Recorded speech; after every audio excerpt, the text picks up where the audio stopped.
Hi, friends. Okay, guess what are the top trends among women in their 30s during the pandemic? Go, guess. No, it's not leggings. Okay, listen, that's athleisure, okay? We've been on a comfy pant crusade for years. It's egg freezing. And no, not like egg freezing like, yo, let me put this carton of eggs into the freezer because it's pandemic and I don't know, maybe this is how we survive. No, I'm talking about like baby, fancy doctor scientist stuff. Okay, so I'm not a doctor, but my understanding of egg freezing is that eggs get extracted from the uterus, then they get stored in a fancy medical freezer until you're ready to have kids. And when you're ready, those eggs get thawed, fertilized, and then put back into your body. Now, I'm no expert, but I'm pretty sure this is how cakes are made.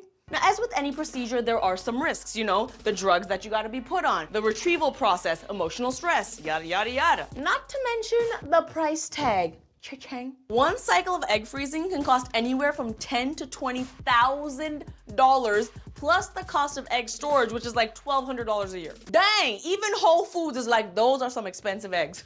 But despite all of that, right now, more women are deciding to freeze their eggs than ever before, and I get it. We're all stuck at home, you know, our schedules are wide open. It's just like, how many times a day are you gonna fail at baking bread? That gives you 22 hours to stare into an abyss and think about your future. Now, some women choose to freeze their eggs because of medical conditions that affect fertility, but more and more women are interested in freezing their eggs because of social egg freezing. Not to be confused with winter outdoor brunch. Social egg freezing is for women who are healthy but are choosing to delay having kids because maybe they have goals associated with education or their career or just life in general. You know, I always said, I'm not having kids until I know completely what a duvet cover is. And I'm not there yet. I have a lot of friends that have frozen their eggs or are in the process of freezing their eggs, and to be honest, it's something I also want to do. You know, I think anything that gives women more control over their lives and bodies is a great thing. And oh, do you hear that? It's Auntie entering the chat to say, something woman, something tradition, something your duty. And I'm just like, nah, cue incognito mode, okay? Because I'm about to do me. That was a sex joke. I improv'd it. Did it make sense? And the sad thing is that egg freezing is something that's still not talked about because there's such a stigma around fertility. And that's because so much of a woman's identity is tied up into being a mother.